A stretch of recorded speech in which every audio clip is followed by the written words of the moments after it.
নমস্কার বন্ধুরা, Moumita dream kitchen and blog চ্যানেলে সবাইকে স্বাগত। আর অনেক অনেক ভালোবাসা জানিয়ে শুরু করছি আমার আজকের একটি ব্লগ। তো বন্ধুরা, এখন হচ্ছে বিকেলবেলা আর বিকেল 5টার মতো বাজে। তো খুব রোদ, খুবই রোদ। তো ভাবলাম যে এখন আমি আমার এই ছোট্ট ব্যালকনির গাছগুলোকে একটু জল দিয়ে নেই, কারণ সকালবেলা সেরকমভাবে টাইমও হয় না। আর এখন কি হচ্ছে, যেহেতু মানে গরম, রাতে সেভাবে যদি ঘুমানো যাচ্ছে তাও দেরিতে, আবার উঠতে উঠতেও অনেকটা লেট হয়ে যাচ্ছে। যেহেতু এখন স্কুল কলেজ সব কিছুই বন্ধ, সবাই বাড়িতে, তো সেইভাবে আগের মতো আর রুটিন মেনে সকালে ঘুম থেকে ওঠা হচ্ছে না। তো সেইভাবে গাছগুলোকেও জল দেওয়া হচ্ছে না, তাই সকালের কাজটা বিকেলেই করে নিচ্ছি। তো এই গাছগুলোকে জল দিচ্ছি। আর এই গাছটা না অনেক দিন হলো, দেখো এই দুটো গাছ, একটা পিঙ্ক কালার আর একটা হচ্ছে পার্পল কালার, এই দুটো ফুল খুব সুন্দরভাবে ফুটে রয়েছে। তো আর বিকেলবেলা একটু চা, তবে এখন গরমের দিনে আর চা খেতে কেউ চাইছে না, আমারও আর ইচ্ছে করছে না যে চা বানাবো। তো কিচেনে আসলাম, আর রাতের যে রান্নাবান্না সেগুলো মনে হয় যদি আমরা একটু বিকেলে বা সন্ধ্যার মধ্যেই করতে পারি, তাহলে রাতেও না একটু ফ্রি থাকা যায়। তো যাই হোক, এসেই দেখছি যে একটা বিস্কুটের প্যাকেট পড়ে রয়েছে, সেটা মানে কৌটোতে ভরানো হয়নি। আর কি হয়, মানে এখন এরকম হয় যে যদি কোনো খাবার দাবার এদিক সেদিক পড়ে থাকে, তাহলে পিঁপড়েও উঠে যায়। তো যাই হোক, বিস্কুটের প্যাকেটটা যে হাতের সামনে পেলাম, সেটাই আর কি কৌটোয় ভরিয়ে রাখছি। আর বিস্কুটগুলো খেতে বেশ ভালো হয়, মানে খুব ভালো লাগে আর কি। মিল্কি বার এই বিস্কুটটা আমার ছেলে মেয়ে খুবই পছন্দ করে। তো যাই হোক, বিস্কুটটা আমি জায়গা মতো রেখে দিলাম। আর এখানে এই ক্যাবিনেটটার মধ্যে আমি আমার সব গ্রোসারি আইটেমগুলো রেখে থাকি। বিস্কুট, ডাল, ছোলা, চিনি, চা পাতা, যা হয় আর কি, সব কিছু এই ক্যাবিনেটের মধ্যে আমার রাখা থাকে। এরপর বিকেলবেলার যে কাজকর্ম আর কি, সেগুলোই করতে হবে। তো আমি এর ফাঁকে একটু বাইরেও বেরিয়ে গেছিলাম। তো সেখান থেকে আসলাম, আসার পরে আমার ছেলের টিউশন টিচার আসবে পড়াতে।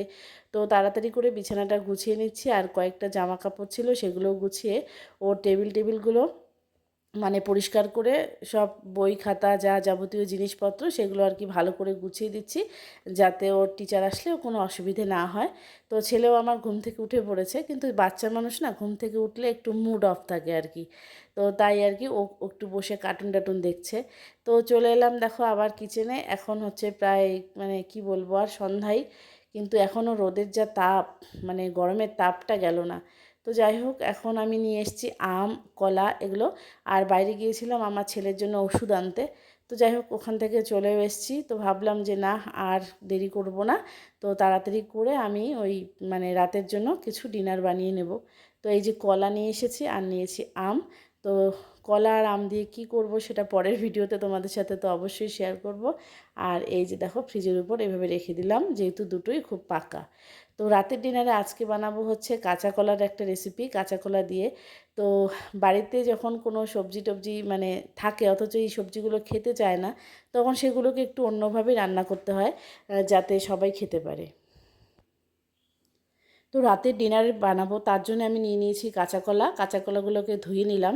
তো এইভাবে দেখো, কাঁচা কলা চোচা সমেত কাঁচা কলাগুলোকে এইভাবে মাঝখানে জাস্ট এইভাবে মানে চোচা সমেতই থাকবে, শুধু মাঝখানে দু টুকরো করে এইভাবে আর কি নেব। তো আমি 4টের মতো কাঁচা কলা ধুয়েছি, কিন্তু অতগুলো লাগবে না। আমি 3টে কাঁচা কলা আর একটা আলু দিয়েই তৈরি করে নেব, কারণ 3টে কাঁচা কলাতেই মোটামুটি সব কিছু হয়ে যাবে। তো এবারে কাঁচা কলাগুলোকে ভালো করে কেটে নেওয়ার পর আমি কি করব, এই সব কিছুকেই এখন প্রেশার কুকারে একটা সিটিতে দিয়ে দেব।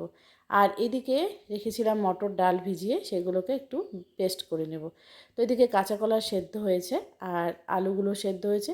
এবার এই চোচাগুলোকে, মানে কাঁচা কলার যে চোচাগুলোকে, সেগুলোকে ছাড়িয়ে নিতে হবে। তো এই কাঁচা কলা খেতে কিন্তু অনেকেই ভালোবাসে না, পছন্দ করে না। তো আমি আজকে কাঁচা কলার এই রেসিপিটা তৈরি করছি।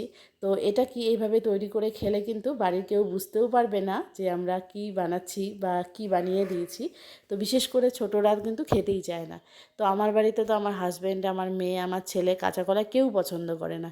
কিন্তু বাজার থেকে যেহেতু কেনা হয়েছে, সেটা নষ্ট কেন করব? তো তাই জন্যেই ভাবলাম যে না, এটাকে একটু অন্যভাবে রান্না করব। তো সব কিছু সেদ্ধ করে নিয়েছি, আর মানে কাঁচা কলা আলু সেদ্ধ হয়েছে, তারপর এখানে লবণ, হলুদ, লঙ্কা গুঁড়ো, জিরে গুঁড়ো, আর এখানে দিয়ে দিলাম আমি চালের গুঁড়ো। এটা কিন্তু ময়দা নয়, এটা চালের গুঁড়ো দিয়ে কাঁচা কলাটাকে একটু ভালো করে মেখে নিতে হবে। তো যদি নারকেল কোড়া থাকে বাড়িতে, তাহলে কিন্তু নারকেল কোড়া, একটু বাদামও দেওয়া যেতে পারে। তো এবার আমি সব কিছু ভালো করে মেখে নিয়েছি। এবার আমি হাত দিয়ে একটু শেপে গড়ে নেব আর কি। তো এইভাবে একটু ময়দা হাতের সাথে মাখিয়ে নিলেই কিন্তু হাতের মধ্যে লেগে থাকবে না, সুন্দরভাবে একটা করে শেপ তৈরি হবে। তো এইভাবে গোল গোল করে ছোট বড় মানে নিজের ইচ্ছে মতো শেপ দিয়ে কিন্তু এইভাবে শেপ করে নেওয়া যায়। তো এইভাবে আমি সব কাঁচা কলাগুলোকে সেদ্ধ করে নিচ্ছি। আর কাঁচা কলা হচ্ছে পুষ্টিগুণে সমৃদ্ধ, আর এটা তো সবজির জন্য খুবই ভালো। আর এখন যেহেতু গরম পড়েছে, তো কম বেশি আমাদের শরীর সবারই খারাপ, তার মধ্যে হচ্ছে বিভিন্ন রকমের সমস্যা তো রয়েইছে। আর কাঁচা কলা কী করে, হজম শক্তি বাড়ায়, আমাদের পেট ঠান্ডা রাখে, আর কারো যদি পেটের সমস্যা থাকে সেই সমস্যাও দূর করে। তো তার জন্যই কিন্তু কাঁচা কলা খুবই ভালো। তো যারা একদম কাঁচা কলা খেতে পছন্দ করো না, বা যাদের ফ্যামিলিতে আছে যে কাঁচা কলাকে একদমই দু চোখে দেখতে পারে না, তো তোমরা কিন্তু এইভাবে একটু ট্রাই করতেই পারো। তো দেখবে যে বুঝতেই পারবে না যে কাঁচা কলা দিয়ে এত সুন্দর একটা রেসিপি তৈরি হয়। তো এই তো আমার কাঁচা কলার কোপ্তাগুলো ভাজা হয়ে গেছে। তো এগুলোকে না আমরা কিন্তু এমনিও মানে যদি এখানে আমরা মানে একটু রসুন টসুন বাটা দিয়ে যদি এটাকে এমনি ফ্রাই করা যায়, তাহলে কিন্তু একদম চপের মতো মুচমুচে করেও কিন্তু শুধু কাঁচা কলার পকোড়া খাওয়া যেতে পারে। তো আমার বাড়িতে আমার ছেলে, মেয়ে, হাজব্যান্ড, আমার ছেলে তো খুবই ছোট, যাই হোক, আমার মেয়ে বা হাজব্যান্ড কেউই কিন্তু পছন্দ করে না এই কাঁচা কলা খেতে।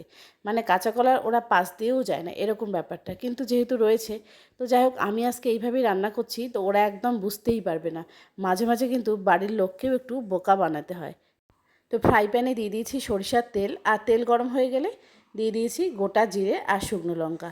তারপর দিয়ে দিলাম পেঁয়াজ বাটা একটু বেশি করে। তো কোপ্তার পরিমাণ অনুযায়ী সব কিছু করতে হবে। তারপর এখানে দিয়ে দিলাম টমেটো কুচানো একটু বেশি করে। তারপর আদা রসুন বাটা দিয়ে দিলাম। তো এবার ভালোভাবে কষিয়ে নেব টমেটো পেঁয়াজ, যাতে একসাথে সুন্দরভাবে মিক্সড হয়ে যায়। তো তারপর একটু সামান্য রসুন বাটা দিয়ে দেবো, জিরে গুঁড়ো, ধনে গুঁড়ো, হলুদ, লবণ পরিমাণ মতো সব কিছু দিয়ে তারপর কিন্তু একটু হাতে সময় নিয়ে ভালোভাবে কষিয়ে নিতে হবে, যাতে সব মশলাগুলো একসাথে মিশে যায়। তো এইভাবে দেখো খুব ভালো করে মিশিয়ে নিতে হবে, আর ঝালটা তো নিজেদের পছন্দ অনুযায়ী দিয়ে দিতে হয়। তো যাই হোক, সব কিছু ভালো করে মিশিয়ে নেওয়ার পর উষ্ণ গরম জল এর মধ্যে অ্যাড করে দিয়েছিলাম। তারপর যখন গ্রেভিটা ফুটতে শুরু করেছে, তখন কোপ্তাগুলো দিয়ে আরও কিছুক্ষণ ভালো করে জাল দিয়ে নিতে হবে। তারপর উপর থেকে দিয়ে দিলাম বাড়িতে তৈরি করা গরম মশলা। তো আমাদের কিন্তু কোপ্তা কারি একদম রেডি হয়ে গেল। তো বন্ধুরা, যারা এখনও পর্যন্ত কোপ্তা কারি বানাওনি, তারা কিন্তু অবশ্যই ট্রাই করতে পারো কাঁচা কলার কোপ্তা কারি। ভীষণ ভালো লাগে খেতে। তো যে সমস্ত বন্ধুরা এতক্ষণ ধরে আমার ভিডিওটা দেখে আমার সাথে থাকলো, পাশে থাকলো, তাদেরকে অনেক অনেক ধন্যবাদ। আর যারা এখনও পর্যন্ত আমার চ্যানেলটাকে সাবস্ক্রাইব করেনি, তারা সাবস্ক্রাইব করে দিও। আর যে সমস্ত বন্ধুরা ভিডিও দেখছো, তো তোমরা চ্যানেলটাকে সাবস্ক্রাইব করনি, তো তোমরাও সাবস্ক্রাইব করে দিও, আর একটা লাইক তোমরা করে দিও। তোমাদের একটা লাইক আমাদের কিন্তু আর নতুন করে আরও ভিডিও তৈরি করতে অনেক বেশি মোটিভেট করে। তো আমাদের রাতের ডিনার এই হলো আজকের আমাদের রাতের ডিনার। তো বন্ধুরা, ভিডিওটা আজকের মতো এখানেই শেষ করছি। দেখা হবে নতুন কোনো ভিডিও নিয়ে। সবাই ভালো থেকো, সুস্থ থেকো। Bye bye.